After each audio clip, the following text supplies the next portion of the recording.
He walked out of the courthouse with signed papers in hand, only to freeze when he saw two little girls crying by the door, and realized they knew his name. The late afternoon sun cast long shadows across the steps of the courthouse as Kyle Hunt emerged, crisp suit perfectly pressed, phone in hand, and mind already shifting to his next meeting. As the CEO of a billion-dollar real estate empire, his days were tightly controlled, minutes calculated like currency. He wasn't supposed to be here long, just a few signatures, a handshake with the legal team, and then back to the penthouse office where he ran an empire with efficiency and unflinching focus. But just as he reached the edge of the steps, he noticed something that stopped him in his tracks. Two small girls stood near the entrance, close together, hands tightly clasped, their heads bowed. Their identical features, dark hair neatly combed, matching blue backpacks slung over their small shoulders, suggested they were twins, no older than 6. Both wore scuffed sneakers and light jackets, and both had tear-streaked cheeks. Kyle hesitated, which was unusual for him. His instincts, usually sharp and immediate, were drowned out by the slow rise of a strange emotion, one he hadn't felt in years. He moved toward them without quite knowing why. As he approached, he crouched down so he wouldn't tower over them, softening his voice. "Hey, are you okay? Are you lost?" One of the girls blinked up at him with eyes so strikingly blue it almost startled him. "Our mommy is in there," she said quietly, nodding toward the courthouse doors. "They said she might go to jail." Kyle's breath caught before he could reply. The other girl added, her voice more trembly, "We didn't mean to steal. We were just hungry. She works all day, but sometimes there's no food." He froze. The words landed like a punch to the chest.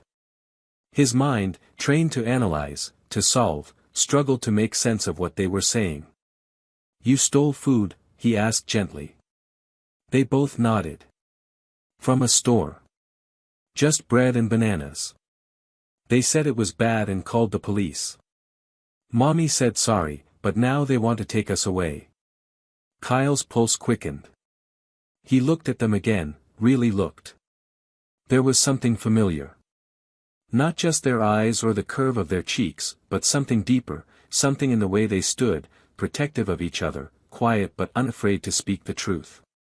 "What's your mom's name?" he asked, though a part of him already feared the answer. "Sarah," one of them whispered.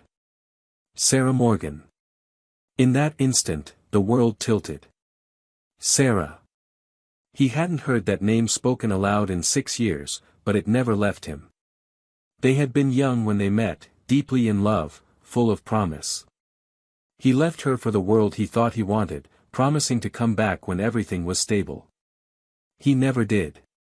Now here he was, standing in front of 2 children who looked far too much like him to be coincidence. And Sarah, she was inside, alone, facing consequences he hadn't even known she might be living with. He rose to his feet slowly, staring at the courthouse as if seeing it for the first time. Every instinct in his body told him this wasn't just a passing moment. This was a reckoning. He glanced back down at the girls. "Wait here," he said gently, placing a reassuring hand on one of their shoulders. "I'm going to find your mom." Then, with a tightening throat and a heart beating like a war drum, Kyle Hunt walked back into the courthouse, not as a CEO, not as a businessman, but as a man whose past had just come calling. Kyle walked back through the courthouse doors with a sense of urgency that didn't match his usual composed demeanor.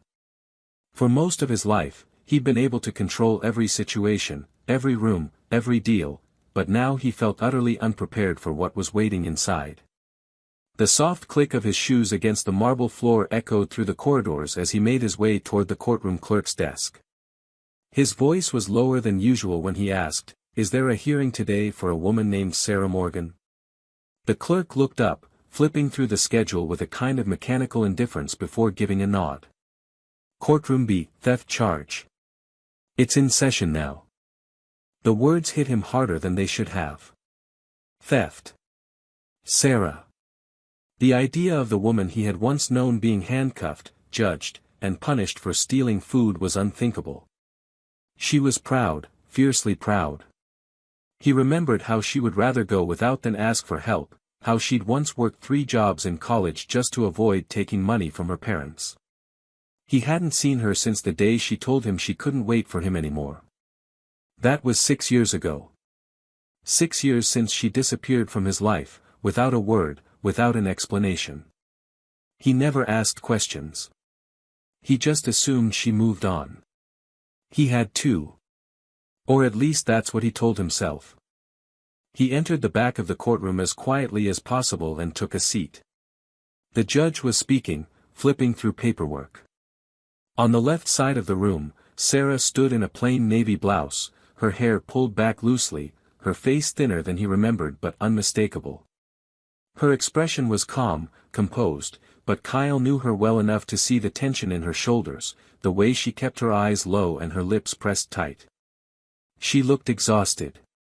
As the store owner gave his testimony, describing how he caught the girls trying to sneak food out in their backpacks, Kyle's eyes never left Sarah. She didn't defend herself much. When asked why she did it, she simply replied, because they were hungry. The judge sighed, clearly torn. "Ms. Morgan, this is not the first time you've been cited for shoplifting, and though I understand your circumstances, the law is the law. We have to consider the welfare of the children." The word sent a chill through Kyle. The welfare of the children. He knew where this was going. The next step would be social services. Removal. Foster care. And those 2 girls, the ones standing helpless outside, would be taken from the only person they had. Before he could stop himself, Kyle stood. "Your Honor, may I speak?" Heads turned, the judge looked up with surprise. "And you are?" "Kyle Hunt. I believe I'm the father of those girls." The room fell silent. Sarah turned sharply, her breath visibly caught in her throat. The judge blinked, then leaned forward. "Is that correct, Ms. Morgan?" Sarah didn't answer immediately. Her eyes locked on Kyle's. The room around them blurred, faded. There was a quiet war in her gaze, shock, disbelief, maybe even pain, but finally she nodded once. "Yes," she said, barely above a whisper. "He is." The judge glanced at the clerk, scribbled something down, and gestured for Kyle to approach. As he stepped forward, he felt every pair of eyes in the courtroom on him, but none mattered more than Sarah's. "I had no idea," he began. "I didn't know about them. I didn't know she needed help. But I'm here now. I want to take responsibility. I want to help fix this." The judge raised an eyebrow. "And what exactly are you offering, Mr. Hunt?" Kyle took a deep breath. "I will pay any fines. I will ensure Sarah and the girls have a safe place to live. And I'll do whatever it takes to make sure those children stay with their mother." The judge was silent for a long moment, tapping his pen thoughtfully. Finally, he said, "This is highly irregular. But I can postpone sentencing. If you are indeed their father, and willing to assist, we'll need verification, documentation, and a family services review." Kyle nodded without hesitation. "Whatever it takes." Sarah hadn't said another word. She stared at him like she didn't know whether to thank him or slap him. As the hearing ended and the judge moved on to the next case, Kyle followed Sarah outside the courtroom. She turned to him in the hallway, arms crossed, voice quiet but sharp. "You can't just walk back into my life like this. You left. You chose everything else." "I didn't know," he said simply. "If I had, I wouldn't have walked away." "You were gone for 6 years," she whispered. "I had no choice but to disappear." The silence between them was thick. But then, from the end of the hallway, the girls saw their mother and ran toward her, flinging their arms around her waist. She knelt to hold them, trembling slightly. Kyle watched, heart torn between guilt and awe. When one of the girls looked up at him and asked, "Is he our daddy?" Sarah hesitated. Then she looked back at Kyle.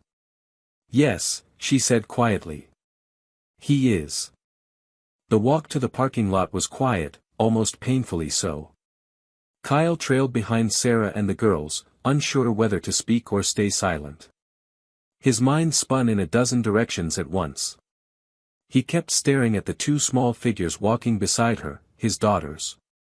He hadn't known they existed until moments ago, and yet something in him had shifted the second he saw them. It wasn't just guilt. It was a strange, undeniable sense of connection. A part of him he didn't even know was missing had suddenly come into focus. When they reached Sarah's car, it was clear how hard she had been struggling. The back seat was filled with boxes of second-hand clothes, food containers, and worn coloring books. One of the tires looked dangerously underinflated. The girls climbed in without complaint, like this scene was completely normal to them. Sarah turned to Kyle before getting behind the wheel. Her expression was tight, guarded. "You can't fix this with money," she said quietly. "I know what you're thinking. You feel guilty. You think swooping in now makes things better. It doesn't." He didn't argue. "I don't expect to fix anything. I just want to be part of their lives. I want to help, whatever that means, on your terms." She hesitated, the keys in her hand trembling just slightly. "You left and never came back. I tried calling once, right after they were born. But your number had changed. You were on magazine covers by then. I figured you didn't want to know." Her voice didn't break, but her eyes shimmered with emotion she was too proud to let spill. Kyle stepped closer. "I should have been there. I should have looked for you." The sentence hung between them like a bridge that had never been crossed. He reached into his coat pocket and pulled out a business card, but instead of offering it like a CEO, he folded it and handed it to her like something fragile. "I'm staying in town. Here's my address. My cell number. If you ever need anything, or if you even just want to talk, please use it." She looked at it, then tucked it into her purse without a word. "I'll think about it," she said. That was all. It wasn't forgiveness, but it wasn't rejection either. Later that night, Kyle sat in his apartment, lights dimmed, city skyline glowing beyond the windows. He didn't turn on the television or pour a drink. He just sat there, trying to process what had happened. He had spent the last 6 years growing his empire, thinking he was building something meaningful.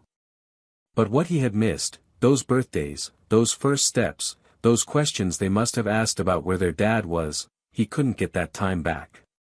The weight of that loss was crushing. At the same time, he knew one thing with absolute clarity: he couldn't walk away again. Not this time. He had always been good at making things happen, at negotiating impossible deals. But this wasn't a deal. It was a life, 2 lives, that he had unknowingly helped create and then abandoned. The next morning, he made calls. Not to lawyers, not to investors, but to a family therapist, a social worker, a pediatrician.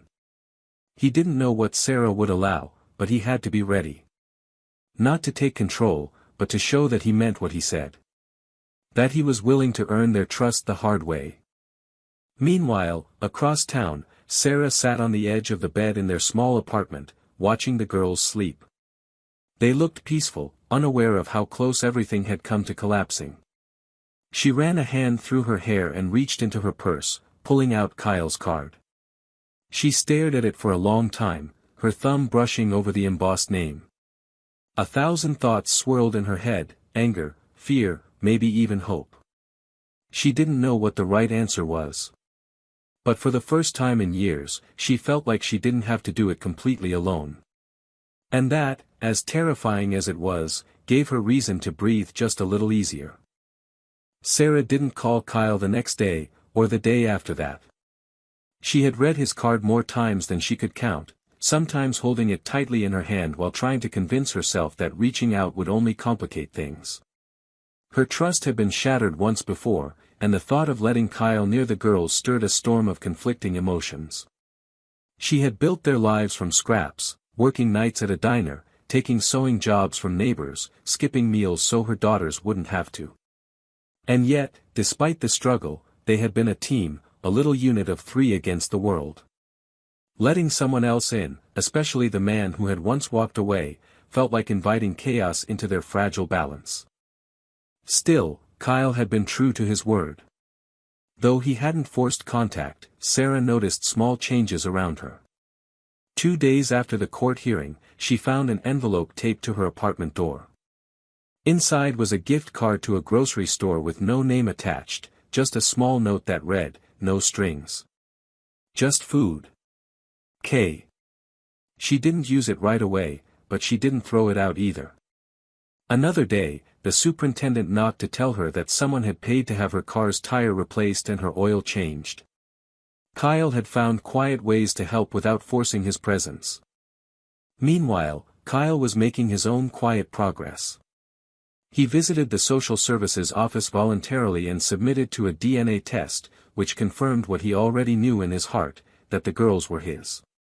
He attended a session with a family therapist and asked for advice on how to re-enter his children's lives without damaging the trust they had in their mother. He didn't try to rewrite history. He didn't pretend to be a hero. He was just a man trying to do right, finally. By the end of the week, Sarah finally called. Her voice on the other end of the phone was calm but tired. She told him the girls had been asking questions, about the man who stood up in court, the man who offered to help. "I didn't know what to say," she admitted. "They think you're some kind of magician. Or a superhero from a story." Kyle smiled, though his heart ached. "I'd settle for being someone they trust." She paused, then said quietly, "If you really want to be involved, I won't stop you. But you need to come slowly. They've lived without you for 6 years. They won't understand why you're here all of a sudden." Kyle agreed immediately. "Slow is fine. I'm not going anywhere." The first meeting was at a local park.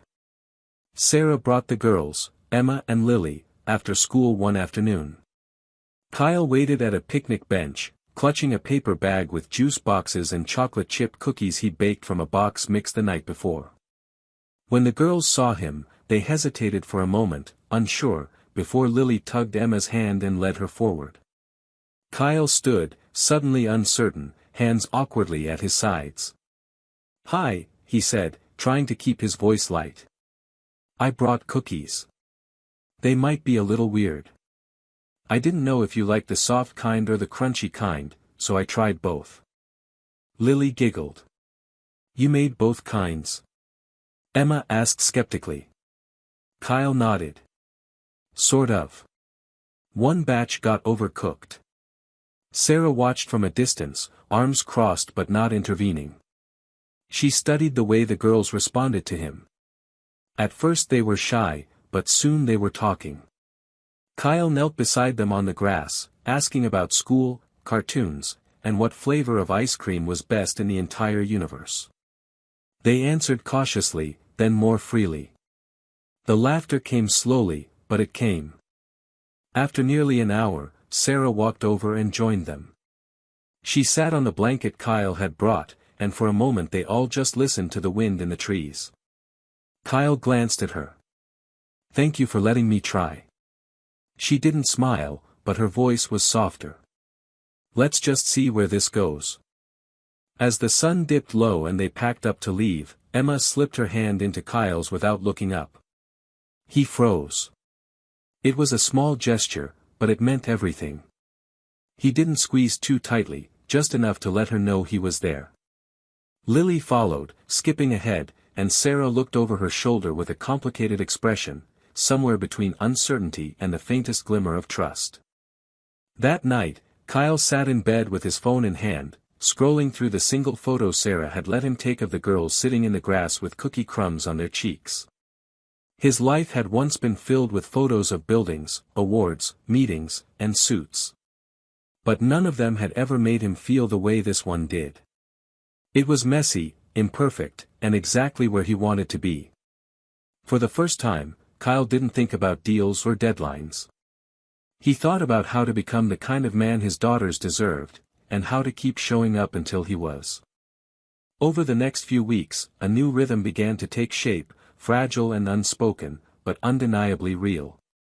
Kyle didn't try to take over. He didn't try to impress or overwhelm. Instead, he showed up consistently, arriving at the park every Wednesday afternoon like clockwork. He brought simple things, a deck of cards, coloring books, snacks he baked himself even when they turned out lopsided. The girls, Emma and Lily, began to expect him. They no longer waited hesitantly at the edge of the path. Instead, they ran to greet him, their small arms wrapping around his waist with the kind of enthusiasm that made his heart ache and heal all at once. Sarah remained cautious. She came to every meeting, always sitting a few feet away, watching carefully. She didn't say much at first, and her eyes betrayed a quiet fear that this new involvement might be temporary, that the moment Kyle's world got too busy, he would disappear again. But Kyle kept showing up, rain or shine, with the same gentle tone and careful attention, never making promises he wasn't sure he could keep. He didn't push. He asked questions. He listened. One afternoon, as the wind picked up and leaves scattered across the grass, Emma asked him, "Why did you leave Mommy?" The question was like a slap, not because it was angry, but because it was so innocent. Kyle looked over at Sarah, who paused, clearly unsure whether to stop the conversation. But she didn't. She let it happen.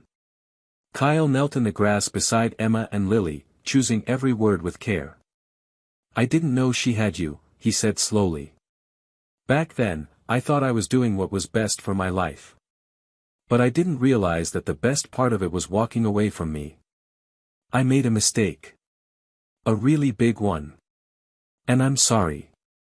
Lily tilted her head. "Did you miss us?" Kyle smiled sadly. "More than anything. I just didn't know I was missing you until I saw you. But now I feel it every day, and I don't want to ever feel that empty again." Neither girl spoke right away, but after a long moment, Emma leaned her head on his shoulder. Kyle didn't move. He just let her stay there as long as she needed. Later that evening, Sarah walked with him to the parking lot while the girls played nearby. "You handled that better than I expected," she admitted, glancing sideways. Kyle gave a short nod. "I've had a lot of time to think about what I'd say if I ever got the chance." She was quiet for a moment, then asked, "Why now? Why not 5 years ago?" He sighed, the weight of years heavy in his voice. "Because I was too focused on being successful, on chasing what I thought mattered.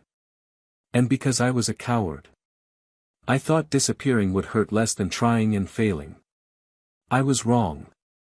Sarah didn't reply, but she didn't turn away either. The following week, Kyle asked if he could pick the girls up from school.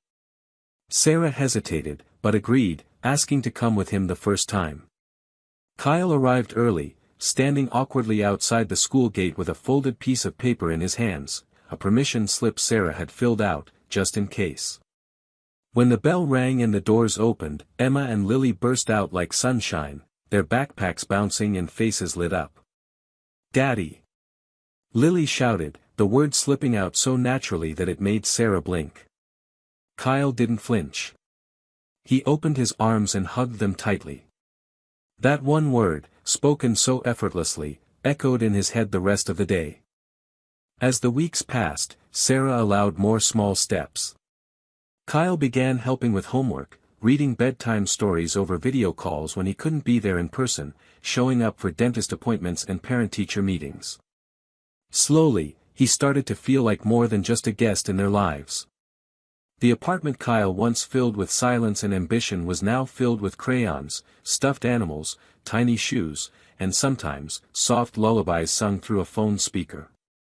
One night, after the girls had fallen asleep during a visit to Kyle's place, Sarah stayed behind for tea. They sat on the balcony as the city hummed quietly below. "They're happier," she said softly. "I haven't seen them laugh this much in years." Kyle looked down into his mug. "I wish I could undo the time I lost." Sarah shook her head. "You can't. But you can be here now. And they can feel that. It wasn't a grand reconciliation, not yet. But it was something real. The kind of truth that grows slowly, watered by effort and time. Kyle knew there was still a long road ahead. There were wounds he couldn't erase, mistakes that would always live in the background. But as he kissed his daughters' foreheads that night and watched them sleep peacefully, he felt something he hadn't felt in years, hope that maybe, just maybe, this story could still become something beautiful. As winter settled into the city and the air grew sharper, Kyle's life continued to shift in ways he had never expected. It was subtle at first, a new routine here, a changed habit there, but the transformation became impossible to ignore.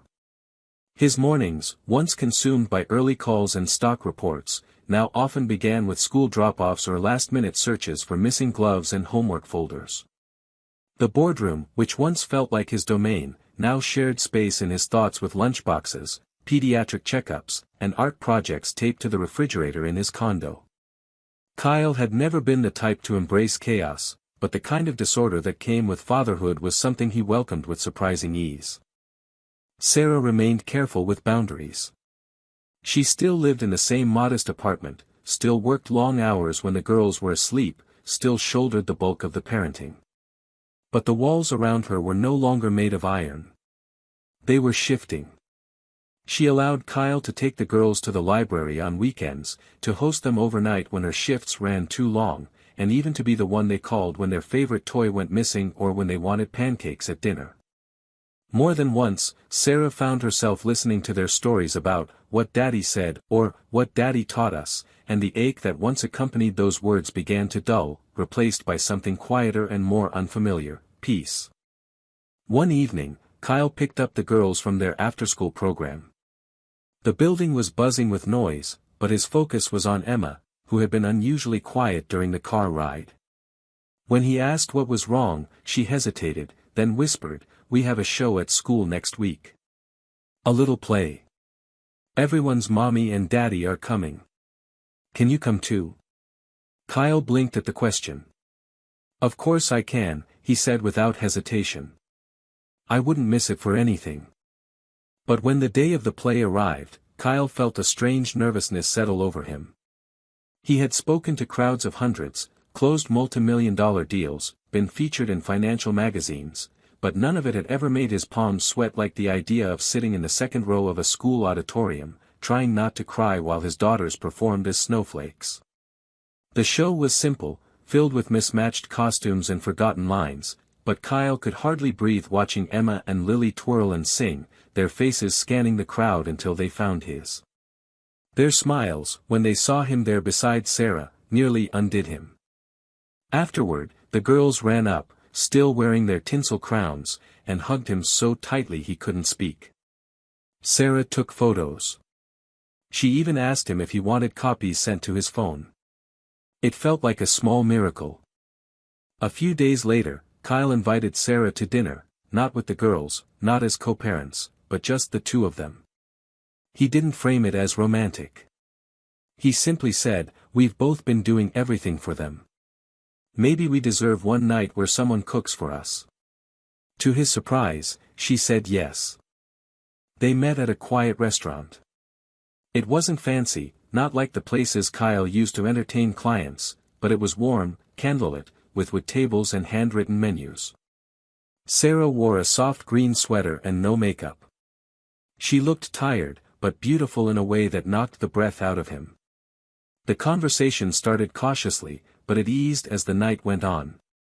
They talked about the girls, about how Lily had started drawing animals with strangely specific eyelashes, and how Emma had asked if snowflakes had best friends. Then the conversation turned, slowly, to the past. Sarah told him how alone she had felt after he left, how scared she'd been when she found out she was pregnant, how she tried to call but gave up after too many disconnected lines. She told him about working nights, about holding a baby in each arm and wondering if they would ever have more than just enough to survive. Kyle listened without interrupting. When she was done, he didn't offer excuses. He just said, "I wasn't there. And I should have been." They didn't define what the evening meant. There were no promises, no declarations. But when he walked her to her car, and she didn't immediately step away, he understood something had changed. That night, Kyle returned home and found himself staring out at the city, remembering the version of himself that once stood alone in that same spot, rich, powerful, but hollow. Now he had fingerprints on his windows, glitter stuck in his carpet, and a calendar filled with spelling tests and dance recitals. He had no idea what the future with Sarah might look like, but he knew one thing for certain: he was no longer running from anything. He was finally, fully, showing up. The beginning of the new year brought with it a kind of quiet warmth that had little to do with the weather outside. Kyle noticed that the chill in the air didn't seem as sharp when he held his daughter's hands on the way to school, when he picked out their mittens in the mornings or heard their laughter echoing in the hallway of his once sterile apartment.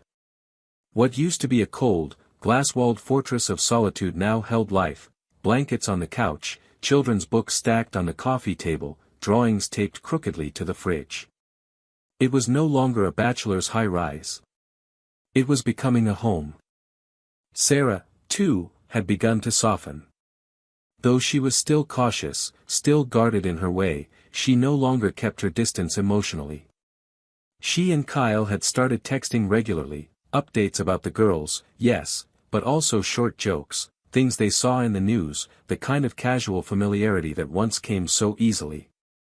They weren't back together, not officially, but something was rebuilding, layer by layer, as if they were quietly laying down bricks towards something neither had dared hope for. Kyle didn't rush her.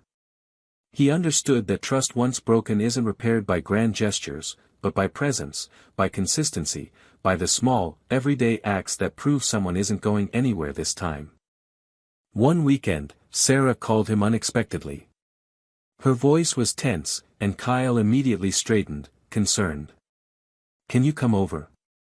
"It's nothing bad," she added quickly, "just. I think it's time you saw something." Curious and slightly nervous, he arrived 20 minutes later. Sarah greeted him at the door, her expression unreadable, and motioned for him to follow her to the bedroom. She reached into the closet and pulled out a faded cardboard box, worn around the edges.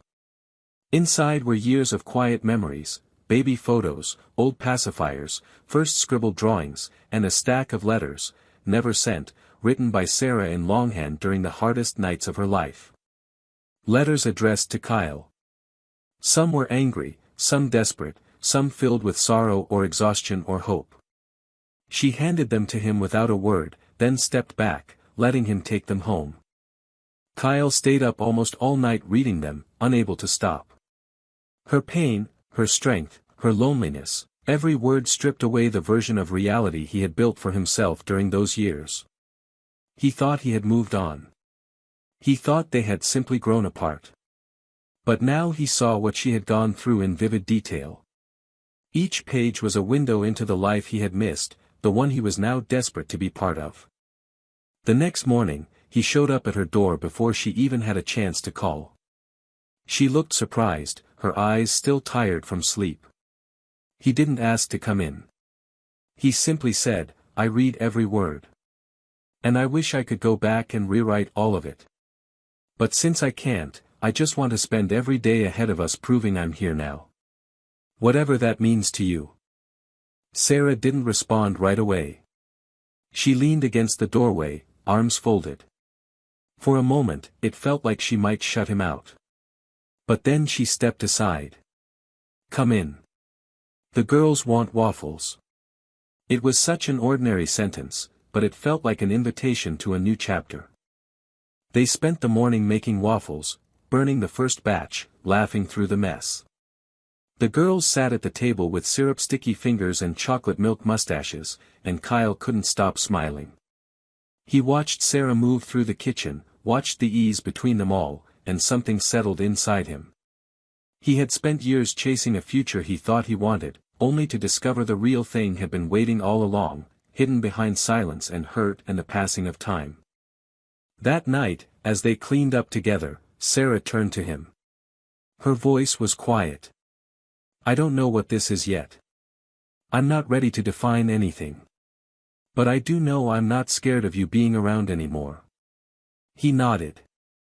"That's enough for me." The trust was growing. Not in leaps, but in steady, careful steps. Kyle didn't need declarations or dramatic reunions. He had learned that the most meaningful stories aren't written in climaxes, but in the day-to-day, in showing up when it matters, in listening without needing to fix everything. In this chapter of their lives, love wasn't about second chances. It was about building something new from what had survived.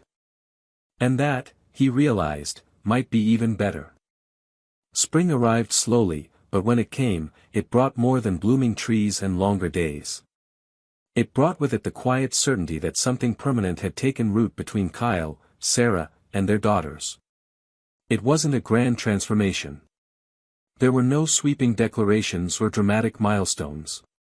Instead, it was the accumulation of small, consistent moments that began to reshape their lives. Mornings turned into family breakfasts. Weekends were spent with the four of them together, sometimes at parks, sometimes in bookstores, sometimes just walking around the neighborhood without a destination. And through it all, the tension that once sat between Sarah and Kyle began to dissolve. There were still questions. The past didn't disappear just because they were now living in the present together. But Sarah, for the first time in years, stopped looking over her shoulder waiting for things to fall apart. She started to believe that this new version of Kyle, the one who helped with school projects, who learned how to braid Emma's hair, who practiced bedtime stories until he got every word right, was here to stay. She no longer needed to test him with skepticism. He had passed every test already by simply being there and never giving up when things were hard or awkward or unfamiliar. One Saturday evening, the girls were at a sleepover at their friend's house, giving Kyle and Sarah a rare night to themselves. They made dinner together in her small kitchen. There was laughter and a natural ease that hadn't existed between them even in the early days of their relationship. After dinner, they sat on her couch, a half-watched movie flickering in the background. Sarah turned to him, her face serious but calm. "I've been thinking," she said, her hands folded in her lap. "You've done everything you said you would. And more. You didn't walk away. You didn't make promises and disappear. You showed up and kept showing up, even when it was hard. I don't know how to describe what that means to me. What it means to them." Kyle didn't rush to speak. He let her continue. "I spent so long thinking I had to do this all alone. And I could have. I did.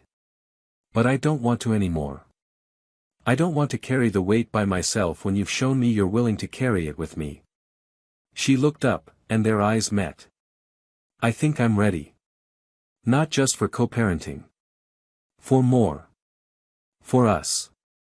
For a long time, Kyle didn't say anything. He simply reached for her hand, holding it gently, not as a symbol of ownership or victory, but as someone anchoring himself in something real. "I've loved you for a long time," he said quietly. "Even when I didn't deserve to. Even when I was too stupid to say it." Sarah leaned her head against his shoulder. The moment didn't need any more words. The weight of 6 years had finally been lifted. What remained was something lighter, something whole. Weeks later, the girls stood in matching dresses at a small gathering in the city garden, holding little bouquets of flowers and giggling as their parents exchanged simple vows under a canopy of spring blossoms. There was no audience beyond close friends and a few neighbors. No photographers, no media coverage. Just them. Just family. The ceremony was brief, but the joy in the girls' faces as they danced in the grass afterward made it feel like the most important event in the world. Later, Emma whispered to Kyle, "Does this mean we're a real family now?" He smiled, kneeling to her level. "We were always a real family. This just makes it official." As night fell and the last of the guests drifted home, Kyle stood beside Sarah, holding her hand while the girls played in the grass nearby. The city lights shimmered in the distance, but he wasn't thinking about work, or meetings, or headlines. He was thinking about bedtime stories and pancake breakfasts and the quiet strength of second chances. This wasn't the life he once planned. It was better. It was real. It was earned. This story's ending is powerful because it doesn't rely on fairy tale perfection, it thrives on growth, accountability, and emotional honesty. What makes it especially meaningful is that Kyle doesn't redeem himself with a grand gesture, but through patient, consistent presence. The final chapter isn't about erasing the past, it's about earning trust through time and proving love with action, not words. Sarah's willingness to forgive, not blindly, but cautiously, with boundaries, feels grounded and human. The girls aren't just props for reconciliation, they are emotional anchors, reminding both parents of what truly matters. And the quiet beauty of a simple wedding, surrounded by real love rather than luxury, closes the arc not with spectacle but with sincerity. Ultimately, the story reminds us that real transformation isn't loud, it's steady, earned, and deeply personal. It's not about rewriting history. It's about writing a better future, one honest page at a time. He was a billionaire walking to the most important meeting of his career, until a barefoot boy with ice blue eyes stepped in front of him and said, "Please, my sister's dying." That was the moment everything changed. The city pulsed with the rhythm of morning rush, its towering skyscrapers reflecting the gray of the overcast sky. Michael Carter, clad in a sharply tailored charcoal suit, descended the marble steps of the Carter Tech building, the headquarters of his billion-dollar tech empire. A sleek black limousine waited at the curb, engine idling, his driver already holding the door open. Michael glanced briefly at his watch. He had precisely 12 minutes to reach the Upper East Side, where a private conference room filled with international investors awaited him. A deal was on the table that could multiply his company's value overnight. Time, as always, was currency, and his was booked down to the second. Just as he stepped toward the car, a small voice cut through the hum of traffic and sidewalk chatter. "Sir, excuse me, sir." He didn't stop at first. He never did. People tried to talk to him all the time, begging, selling, pleading. But this voice had an odd urgency, quiet yet piercing. Michael's eyes, ice blue and analytical, finally landed on the source. A boy stood there, no more than 8 years old. Thin. Blonde. A winter jacket several sizes too big hung off his frame. His shoes were mismatched, one sneaker duct-taped at the toe. But what caught Michael off guard were the boy's eyes, almost identical to his own in color. Pale blue, solemn, ancient in a way a child's eyes shouldn't be. "Please," the boy said again. "My sister, she's very sick. We need help." Michael blinked, trying to compose his thoughts. He was late. This was a scam. It had to be. But something stopped him from brushing the boy off. Maybe it was the way he stood, not pitiful, but proud, determined. Maybe it was the strain in his voice, as if he had repeated these same words 1,000 times but still wasn't used to saying them. "How much are you asking for?" Michael asked, his tone clipped. The boy hesitated.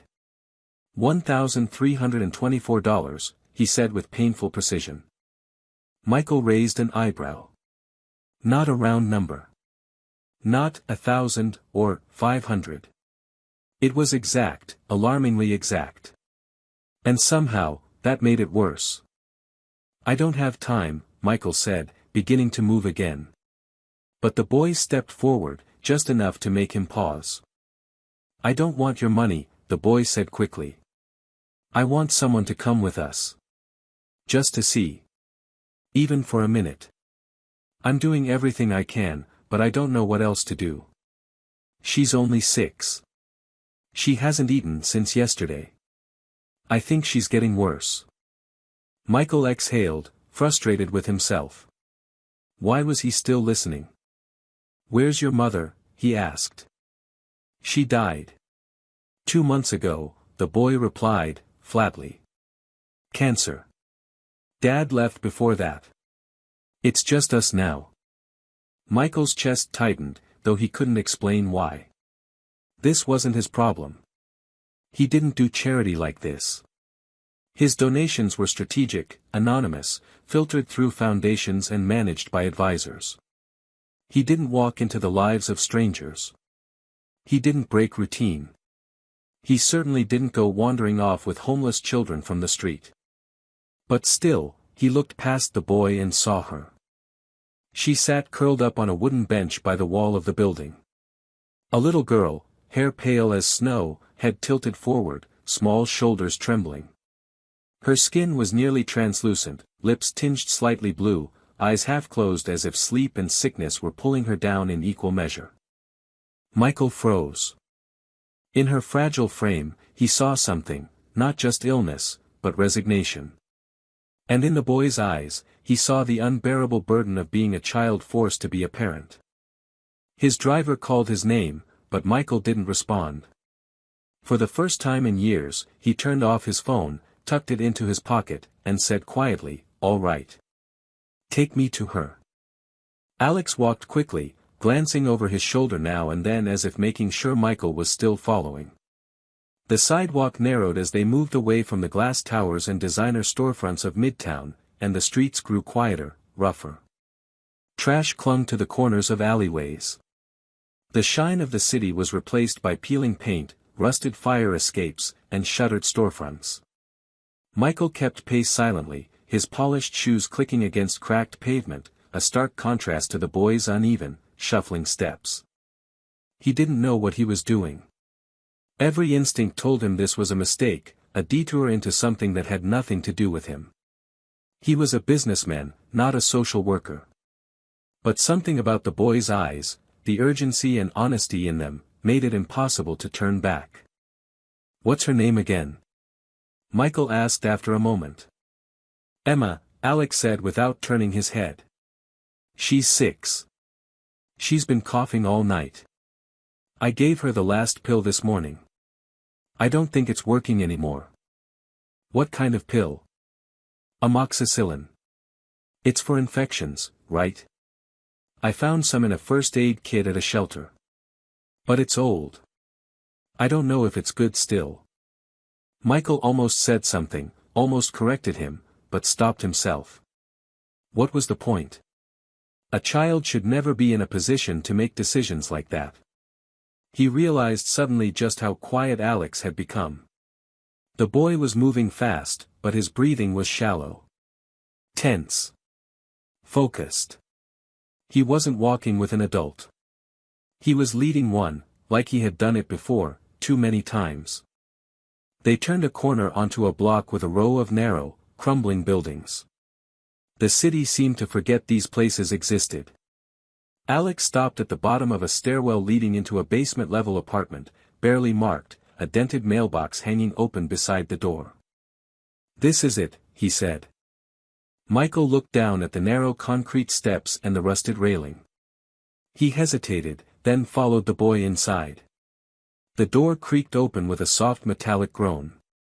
The air inside was stale and cold. The room was small and dark, lit only by the gray light seeping through a dirty window near the ceiling. A pile of blankets lay in the far corner.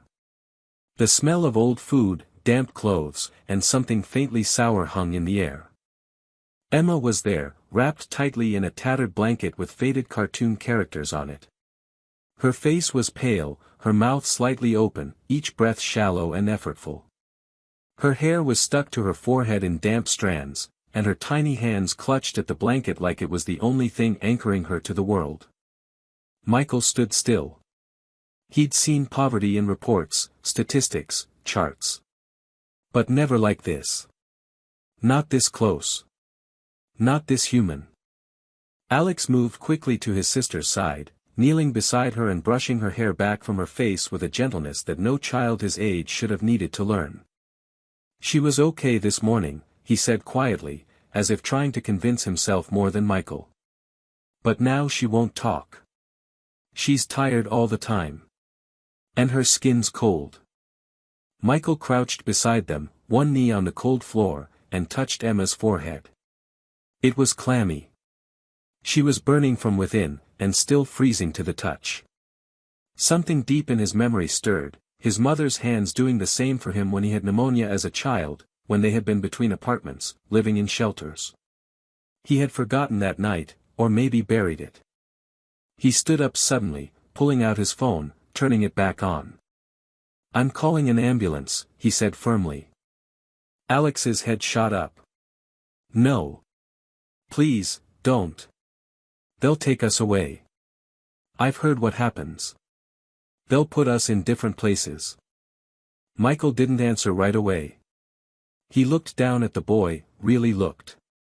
He saw someone who had survived too much, who had become protector and provider far too young. But he also saw the desperation, the helplessness that even determination couldn't hide anymore. "They won't," Michael said slowly. "Not if I'm with you." Alex didn't speak, but his eyes didn't leave Michael's face. He didn't nod. He didn't move. But something in his shoulders released the tiniest bit of tension. Michael made the call. His voice was calm, authoritative. Within minutes, he had not only requested an ambulance but had called his personal physician and put a team on standby. While he waited, he asked Alex when they had last eaten. The boy shrugged. "I gave her the last of the cereal yesterday. I'm not hungry." Michael said nothing.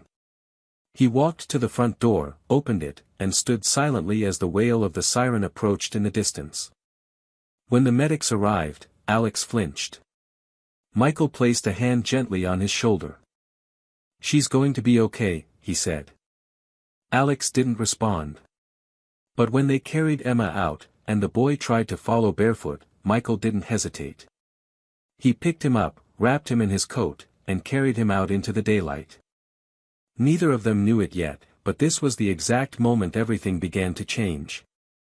The ambulance doors slammed shut with a metallic thud as the paramedics secured Emma inside, carefully attaching monitors and whispering to one another in that urgent, quiet language only medical professionals seemed to understand.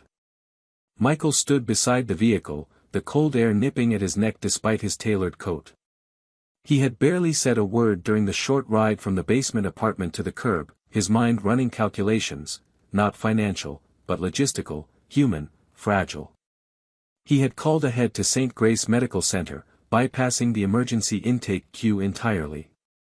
The hospital administrator had recognized his name immediately and assured him a team would be waiting.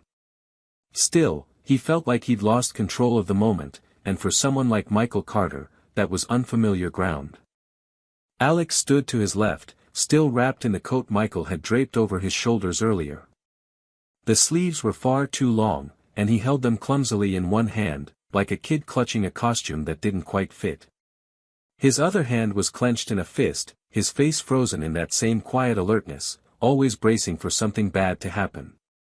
The boy had refused to get in the ambulance, insisting on sitting up front with Michael, refusing to leave his sister behind but also unwilling to trust the medics completely. Not without someone there to watch. Now, as the doors closed and the engine rumbled to life, Alex looked up. "Where are they taking her?" "St. Grace," Michael replied. "It's a good hospital. One of the best." "Are they going to fix her?" "They're going to do everything they can." Alex didn't ask more. He just nodded, slowly, then turned his eyes back to the flashing lights as the ambulance pulled into traffic. Michael gestured toward his own car, which had followed them from the city. The driver was already stepping out, clearly uncertain what was happening but wise enough not to ask questions. Michael opened the back door himself, motioning to Alex. "Come on. We'll be right behind her." Alex hesitated, staring at the black leather seats and polished chrome like it was some kind of trap. Eventually, he slid inside, cautious and rigid. Michael followed, pulling the door shut behind them, sealing off the city noise. Inside the car, silence settled. Michael watched the boy from the corner of his eye. He sat stiffly, hands balled into fists in his lap, eyes fixed on the passing city through the window, as though memorizing the streets just in case he had to run again. Michael wanted to say something, anything, to soften the edge in the air, but every phrase that came to mind felt hollow. He didn't know how to talk to children, especially not ones who had seen too much. After a few minutes, Alex spoke. "You don't have to stay. You helped already." Michael turned to him. I want to. Why? It was such a simple question, but it hit like a punch. Michael didn't know. He had walked away from countless people in need, stepped over stories like Alex's in subway stations and news articles without blinking. So why had he stopped today? Why had this boy's voice pierced a shell nothing else had managed to crack? I don't know yet, he answered truthfully. Alex gave a small shrug, as if that response made more sense to him than any well-rehearsed speech. When they arrived at the hospital, the emergency entrance was already cleared for them. 2 nurses and a doctor greeted Michael with practiced efficiency, though their eyes widened when they saw the boy emerge beside him.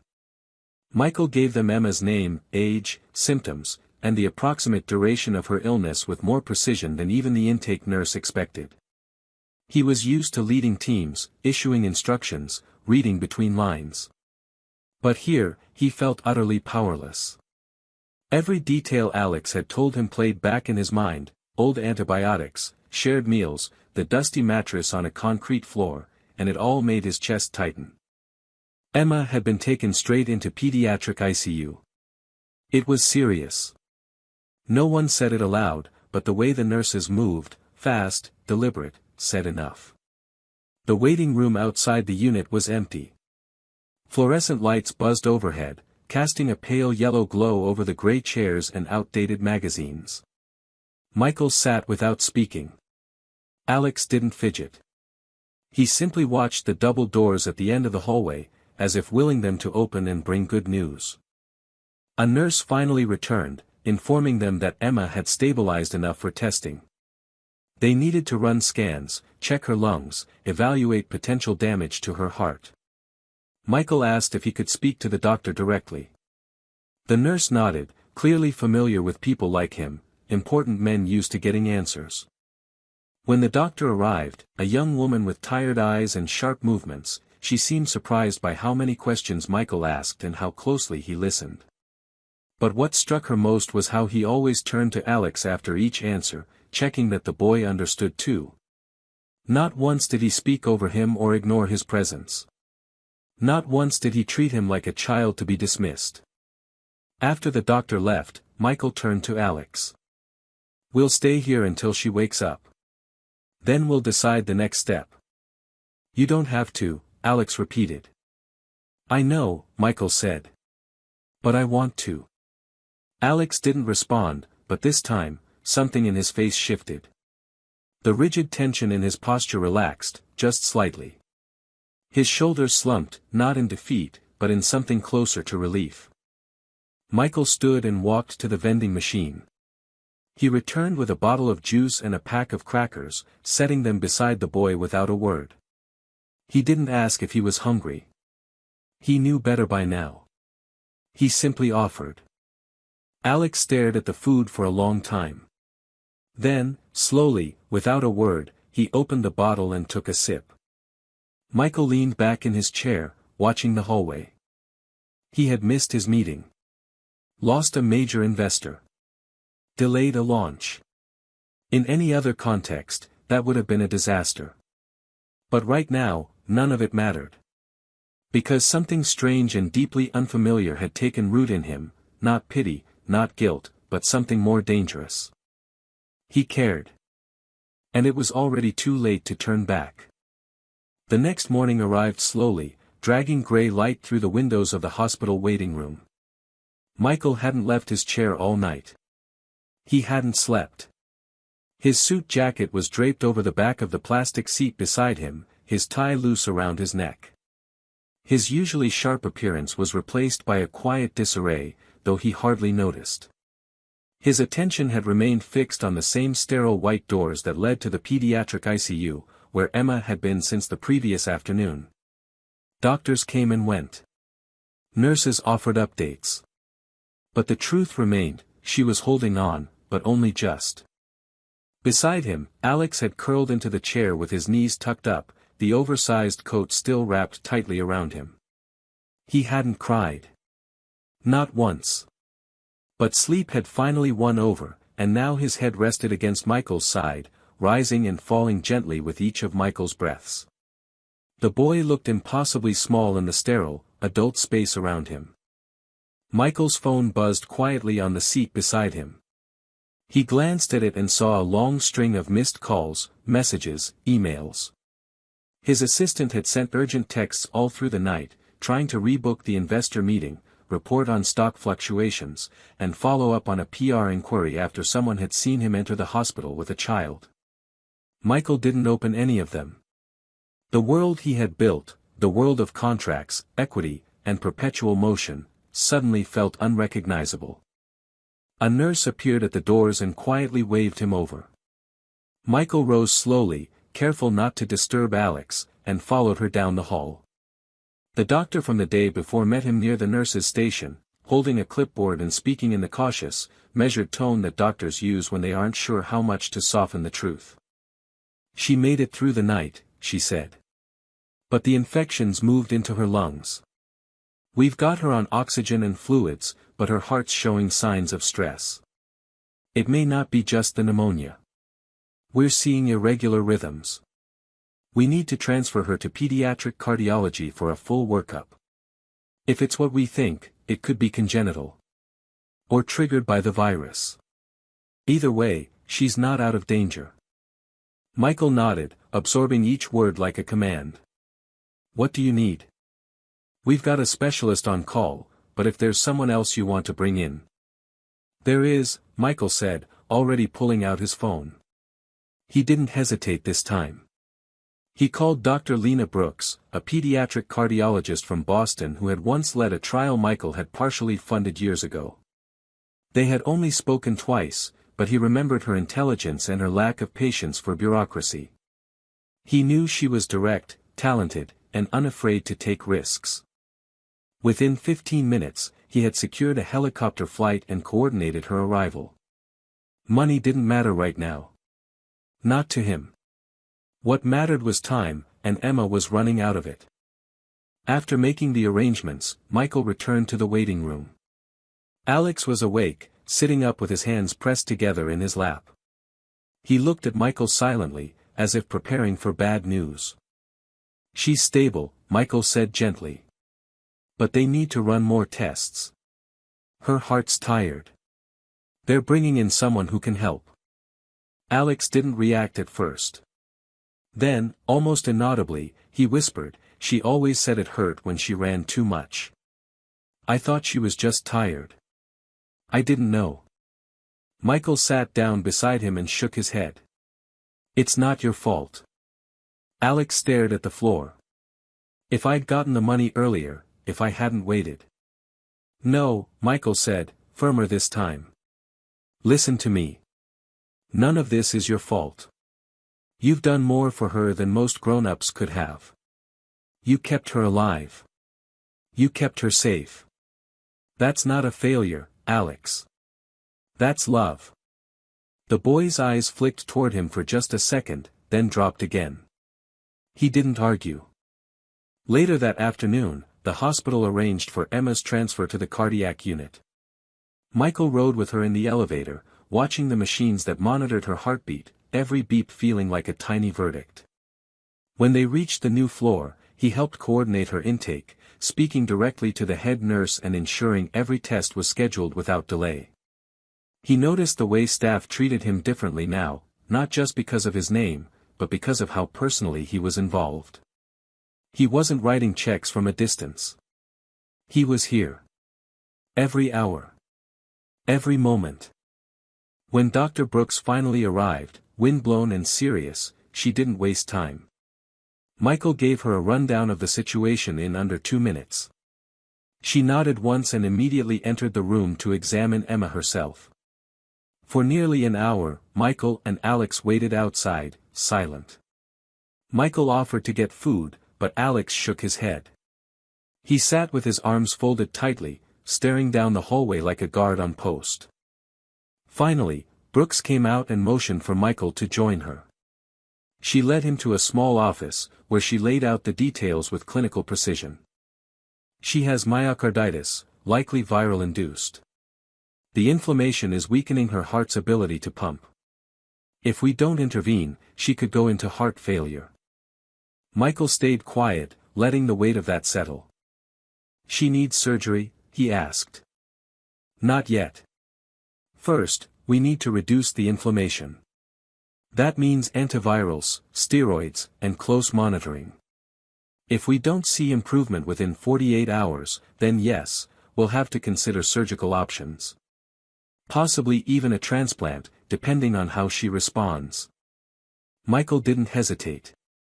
"Do whatever you need. Full resources. Equipment. Staff. Fly them in if you have to. I don't care what it costs." Brooks nodded. "She's lucky to have someone like you. That kind of access makes a difference." Michael didn't say anything. He didn't correct her assumption. Because the truth was, he didn't even know what he was to Emma. A stranger? A benefactor? A temporary guardian? All he knew was that walking away now would feel like betrayal. When he returned to the waiting area, Alex was still there. Waiting. Watching. He didn't ask what the doctor said. He didn't need to. He could read it on Michael's face, not hopeless, but serious. Heavy.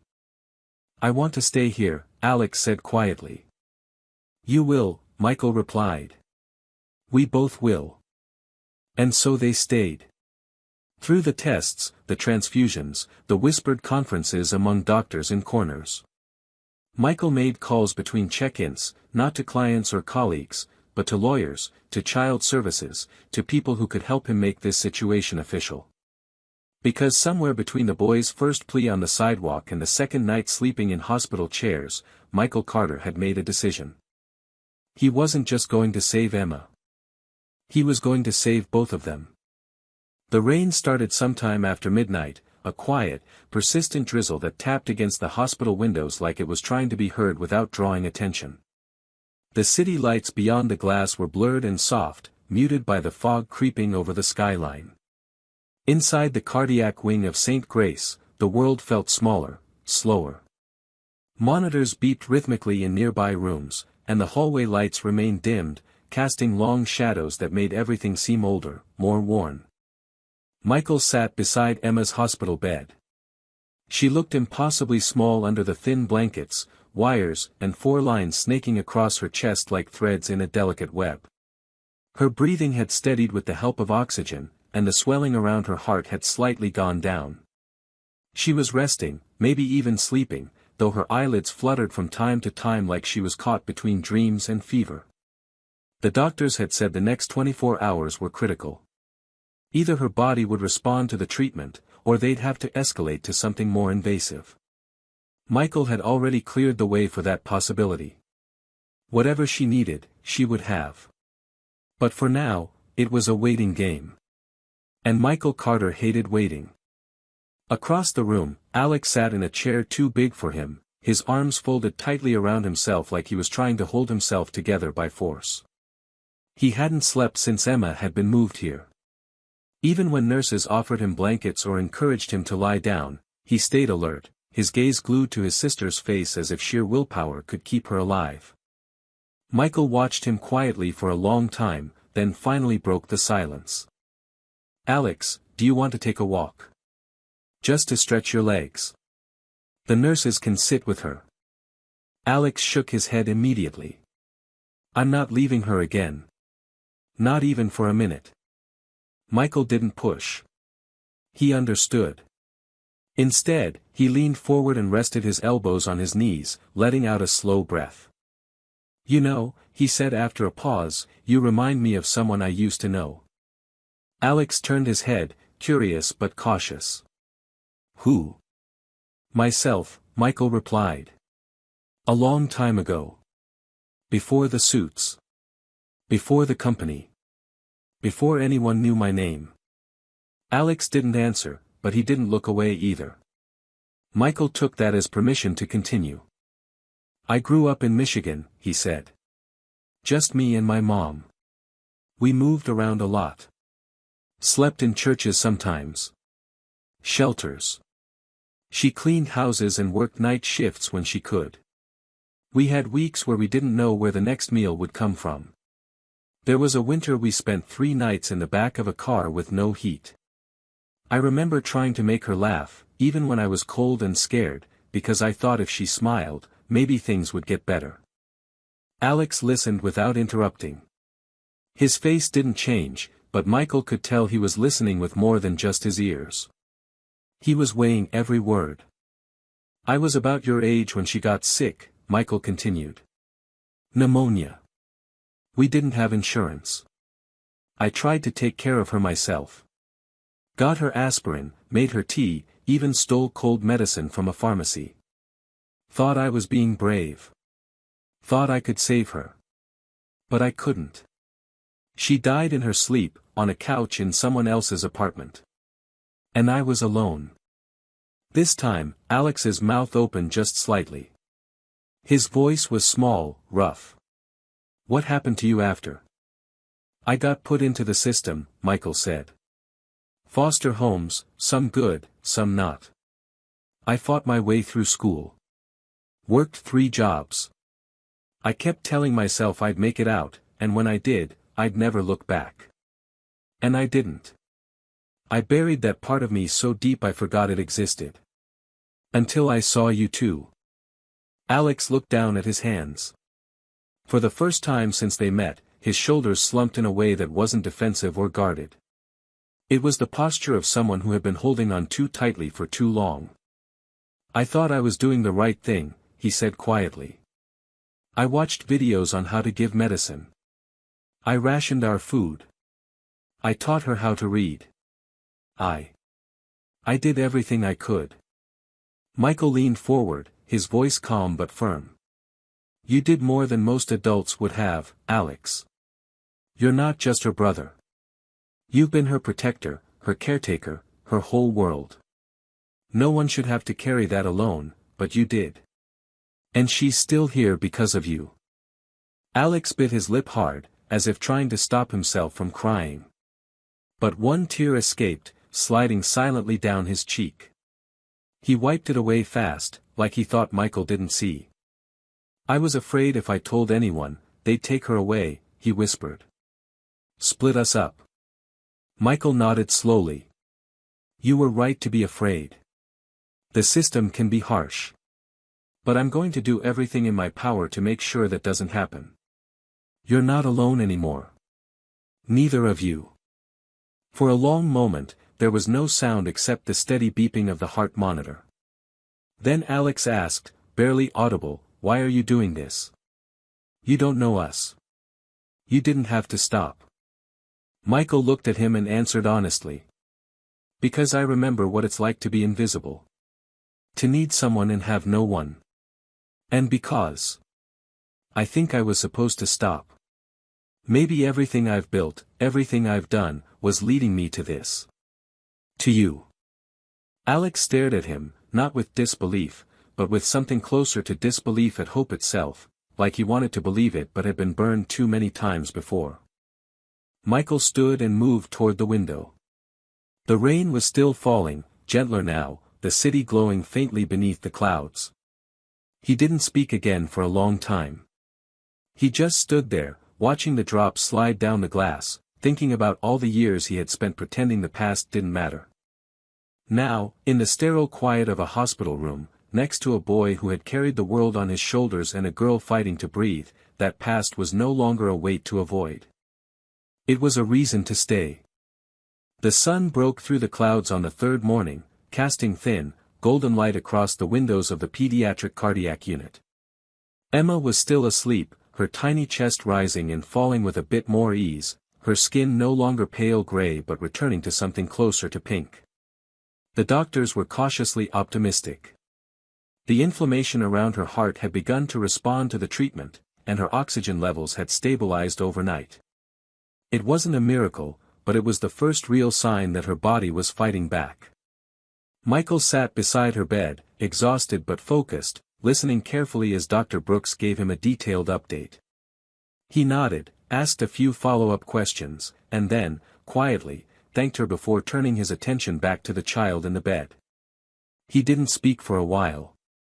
He simply sat there, letting himself feel something he had rarely allowed in his adult life: relief. Down the hall, Alex was eating toast and applesauce in the cafeteria with a nurse who had taken a liking to him. She had coaxed him into eating something after 2 days of refusal. Michael had given him space that morning, sensing that the boy needed a moment to be just that, a boy, not a caretaker. Still, he kept a watchful eye, always nearby, always listening. He returned to the waiting room to make a few quiet calls. First, he spoke with his legal team, instructing them to begin the paperwork for emergency guardianship. He didn't want the state intervening or removing the children into separate systems. He wanted custody. Permanently, if possible. He didn't know what kind of parent he would be, but he knew he could offer something better than the streets, better than fear, better than the silence of not knowing what would happen next. After that, he called his assistant and gave strict instructions: no media contact, no press releases, and no interviews. If any reporter tried to spin this as a PR move, he wanted it shut down immediately. He didn't care what it cost. This wasn't about his image. What surprised him most, however, was how quickly the company began to adjust in his absence. The COO had stepped up to handle operations, investors were reassured by his direct message that the company's future was still on track, and several clients had even sent personal messages of support after hearing he was at the hospital with 2 children. He hadn't intended for any of this to be public, but news traveled fast, especially when someone as high-profile as Michael Carter was involved.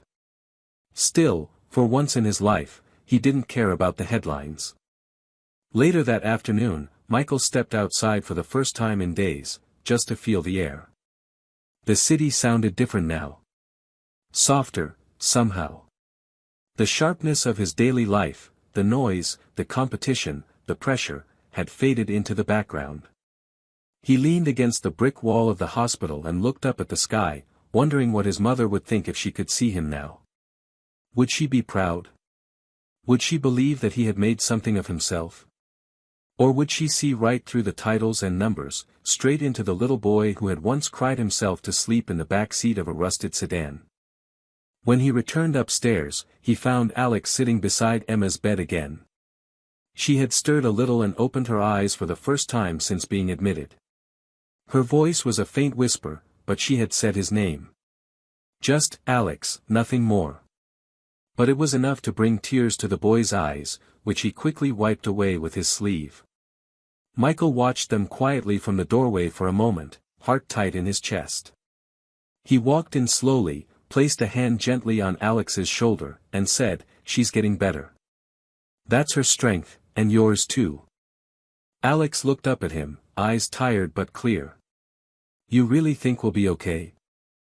Michael nodded. "I don't just think it. I'll make sure of it." That evening, Michael arranged a meeting with a representative from Child Protective Services.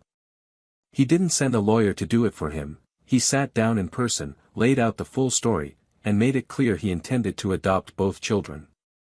He provided everything: his records, home information, personal letters of recommendation. He told the truth about how he met them. He didn't sugarcoat anything. At the end of the meeting, the woman, stern but kind, looked at him and said, "We don't often see people like you walking into this system willingly." Michael replied simply, "Maybe that's the problem." Back at the hospital, Emma was sleeping again, but with more peace than before. Her breathing was quieter, her body no longer tensed in pain. Alex had finally fallen asleep too, this time curled in a blanket on a couch in the corner of the room, his mouth slightly open, one arm hanging off the edge. Michael watched over them both in the darkened room, the only sound coming from the monitor beside the bed and the faint hum of the heating system. He didn't feel like a CEO right now. He didn't feel like a billionaire or a strategist or a public figure. He just felt like a man who had found something unexpected, something real. And for the first time in his adult life, he felt anchored. He knew there would be complications. He knew this path would be long, possibly difficult, filled with legal processes and emotional recovery and more questions than answers. But he didn't care. These children weren't a detour from his life anymore. They were his life now. Spring came slowly that year, as if the city had needed time to thaw not just from winter, but from something deeper. The snow melted in hesitant drips, the trees bloomed in tentative bursts, and the streets warmed beneath skies that had been gray for far too long.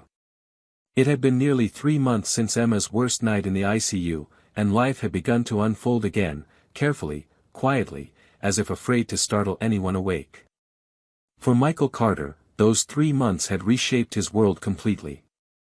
He had temporarily stepped back from his company, delegating day-to-day responsibilities to his executive team and limiting his appearances to only the most essential board meetings. It was the first time in over a decade that his calendar wasn't filled with travel, strategy sessions, or investor calls. Instead, it now included things like school tours, legal paperwork, medical appointments, and late-night cereal runs when Alex suddenly remembered he needed something for a school project the next day. His Manhattan penthouse, once a symbol of solitary success, had been sold quietly in April. In its place, he purchased a house on the edge of a quiet neighborhood just outside the city, a large, old home with a wraparound porch, a wide lawn, and trees that rustled gently even when the wind wasn't blowing hard. It was a place with room to breathe. Emma had recovered slowly but steadily. Her heart, once fragile and unpredictable, had responded to the medication regimen better than the doctors had hoped. There were still frequent checkups and dietary restrictions, and she tired more easily than other children her age, but she smiled now. She played. She laughed out loud. The first time she giggled at a cartoon while sitting beside him on the couch, Michael had to excuse himself to the kitchen just to breathe. He hadn't expected how much sound her laughter would make in his chest. It rattled something loose that he hadn't realized was still locked up. Alex had taken longer to settle. He didn't trust comfort easily. He still asked questions before falling asleep: where will we be tomorrow, are the doors locked, what if Emma gets sick again? But his questions were beginning to shift. He had started asking about school, about Michael's childhood, about how computers worked. Michael had bought him a refurbished laptop, and within weeks Alex was teaching himself to code with a quiet intensity that reminded Michael of his own younger self, driven, focused, needing control in a world that had offered so little of it. The legal adoption process moved slower than Michael wanted. He had hired the best family law team in the state, but there were bureaucratic delays, background checks, and endless interviews with social workers. Every time someone used the phrase, potential placement, Michael clenched his jaw. This wasn't a placement. This was a family. Still, he endured every form, every visit, every interview with the same level of dedication he had once brought to global product launches. Except now, the stakes weren't about profit, they were about permanence. It was during one of those visits, when a caseworker came to the new house and watched Michael make grilled cheese while Emma colored at the kitchen island and Alex read a novel on the stairs, that something changed. The caseworker, a woman in her 40s with tired but kind eyes, stayed longer than she needed to. Before she left, she looked at Michael and said, "You know, most people with your resources pay someone else to raise their kids." He looked up from the sink and replied quietly, "That's the difference. They're not someone else's kids anymore." A few days later, an envelope arrived in the mail with a court date. The final adoption hearing was scheduled for late May. When Michael told Alex, the boy didn't say anything at first. He just stared out the window, then finally asked, "Does that mean we get to stay forever?" Michael, without hesitation, answered, "Yes. As long as you want to. This is your home now." In early May, Michael was invited to speak at a private philanthropy summit. It was the first time he'd agreed to stand behind a podium in months. His speech was supposed to be about leadership, innovation, and corporate responsibility. But when he walked onto the stage, suit pressed, eyes calm, he paused for a moment and said something different. He told them about a boy who had stopped him outside his building, about a girl with a fever and a fragile heart, and about how 1 minute, just 1 minute of not looking away, had changed everything. The audience was stunned. Some were moved. Others looked confused, unsure how to reconcile the man on stage with the image they had previously held of him. But Michael didn't care. He wasn't telling the story for their approval. He was telling it because it mattered. Because silence had never saved anyone. That same week, he launched a new initiative under his foundation, called One Chance. It was dedicated to supporting homeless children, undocumented minors, and siblings at risk of separation in the foster system. Unlike most foundations, One Chance offered not just funding, but legal representation, transitional housing, education pathways, and on-site mental health care. When asked why he had started it, Michael simply said, because no child should have to prove they're worth saving. Back home, the house felt full in ways money couldn't buy. Mornings were loud and unpredictable. Alex had a habit of leaving books in the refrigerator for no reason. Emma liked to sing to herself while brushing her teeth. Michael found himself waking up early just to sit in the kitchen and listen to the quiet before their footsteps filled the space. Sometimes he caught himself smiling for no reason at all, just because they were in the room. One night, after the kids had gone to bed and the house had settled into a deep stillness, Michael stood by the window in his study, looking out at the moonlight. His phone buzzed, another email, another investor pitch, another world tugging at the edges of his attention. He let it buzz. He didn't open it. Instead, he walked down the hallway, past family photos that were only months old but already full of meaning, and gently opened the door to check on Emma and Alex. They were both fast asleep, their breathing soft and steady. He stood there for a while, just watching. Not guarding. Not planning. Just being there. For the first time in years, he didn't feel like he had to move forward. For the first time, he knew he was exactly where he needed to be.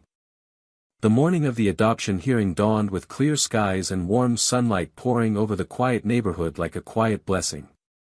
The air smelled of lilacs and cut grass, and the whole world seemed to hum softly, as if even the birds knew something important was happening. Inside the house, the energy was different. It wasn't rushed or chaotic, but charged with anticipation, like the feeling before a curtain rises or just before a team steps onto the field. Everything was calm on the surface, but underneath, something monumental was taking shape. Michael was already awake when the alarm clock buzzed. He didn't need it. He had barely slept the night before, though not from anxiety. It was something closer to awe, the strange and surreal realization that a decision he had made only months earlier, a decision born from an impulse, a moment of hesitation on a city sidewalk, had led them here. It was hard to believe that something so small had become so massive, that a single step toward a sick child and her desperate brother had become the foundation for an entirely new life. He made coffee quietly in the kitchen, wearing a blue dress shirt without a tie, sleeves rolled up. The house was still dim, shadows stretching across the floors, and for a few moments, he let himself just breathe in the stillness. Upstairs, Alex was already awake too. He stood at the window of his bedroom, the same room that Michael had painted for him in navy and gray, with a full wall covered in a map of the world. He had once stared at that map like it was a plan for escape. Now it felt more like a future to build. He pulled on a button-down shirt that Michael had ironed for him the night before and tried to flatten his unruly blonde hair, which always seemed to stick up no matter how much water he used. There was a seriousness in his expression, but something else too, relief. A sense of landing, like a plane that had finally touched ground after flying through turbulence for far too long. In the next room, Emma sat on her bed while Michael helped her with her white sandals. Her dress was soft and yellow, with tiny embroidered flowers, and her blonde hair had been tied into two small braids that framed her face. She was still thinner than most kids her age, her body marked by the illness she had fought so bravely, but her eyes were bright and curious, and her laugh, when it came, was full and unbroken. She asked, "Will it hurt?" and Michael smiled, kneeling beside her. "Not at all," he said. "It's just a lot of people saying yes." When they arrived at the courthouse, the security guards recognized Michael immediately and gave him a polite nod. They had probably expected a high-powered attorney or a corporate legal matter. Instead, he walked in hand with two children, one on each side, like any father would. The courtroom itself was small, more like a conference room than a dramatic chamber of justice. It was quiet, with high ceilings, wooden benches, and soft yellow walls. There were no cameras, no reporters, no audience. Just a judge, two attorneys, a representative from Child Services, and the three of them. Michael had been in countless rooms like this before: contract negotiations, boardroom showdowns, legal battles over billions, but none of those ever made his palms sweat. Today, they did. Because this wasn't about business. This was about belonging. The judge, a middle-aged woman with gray hair pulled into a low bun, looked over her glasses and smiled at the children before glancing down at the paperwork. Her voice was calm, almost gentle, as she read aloud the statements confirming Michael's eligibility, his intent to adopt, the evaluations, and the agency recommendations. It was a process Michael could have recited in his sleep by now, but hearing it in that room, with the sunlight streaming through the tall windows and Alex clutching Emma's hand, it felt new all over again. Then the judge turned to the children. "Alex, Emma," she said, "do you know what today is?" Alex looked up, his voice quiet but steady. "It's the day we get to stay." The judge smiled. "Yes. It's the day we make it official." "And how do you feel about that?" Emma answered before anyone else could. "Happy," she said simply, her voice light. "I want to stay forever." Michael swallowed against the sudden tightness in his throat. The judge nodded, signed the final pages, and then looked directly at Michael. "Mr. Carter, I want to commend you, not just for stepping in, but for staying. For standing beside them even when it wasn't simple or convenient. This court recognizes your petition and hereby grants the adoption of Alex and Emma Carter as permanent, legal members of your family." There was a silence that followed, not from uncertainty, but reverence. And then Emma leaned against Michael's side, and Alex did something he hadn't done before in front of anyone: he smiled wide, unguarded, like someone who had finally stopped running. Later that day, back at the house, they celebrated with ice cream on the porch and balloons that Michael had picked up himself early that morning. There were no photographers, no staged photos, just them and a few close friends from the hospital staff who had become family. Alex gave Emma a small box tied with ribbon. Inside was a silver pendant in the shape of a heart, and when she opened it, there was a single word engraved inside: stronger. That evening, as the sun dipped below the trees and fireflies blinked in the tall grass, Michael stood on the back deck and watched the children chase each other barefoot across the yard. Their laughter echoed into the sky like music.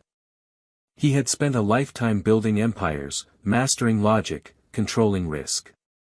But none of it had prepared him for this: the chaos and beauty of parenting, the terrifying vulnerability of loving people you couldn't bear to lose. And yet, standing there, watching them move like sunlight over water, he knew he had never made a better decision. He had given them a home. But they had given him something even greater. A reason. A second chance. And a future he never saw coming, but now couldn't imagine living without. This story is a quiet kind of miracle, the kind that doesn't come with lightning or applause, but with a decision, a moment of human decency that shifts the course of multiple lives. What moved me most wasn't just Michael's transformation from a distant, calculating man into a father, but the way that transformation was earned. It didn't come from guilt or a public gesture.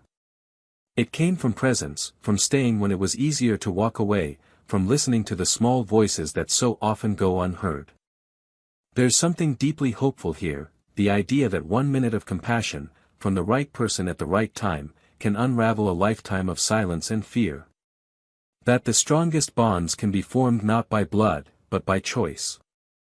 And that even in a world hardened by routine, wealth, and survival, there's still room for redemption, not dramatic, not glamorous, but raw and real. At its heart, this isn't a story about saving others.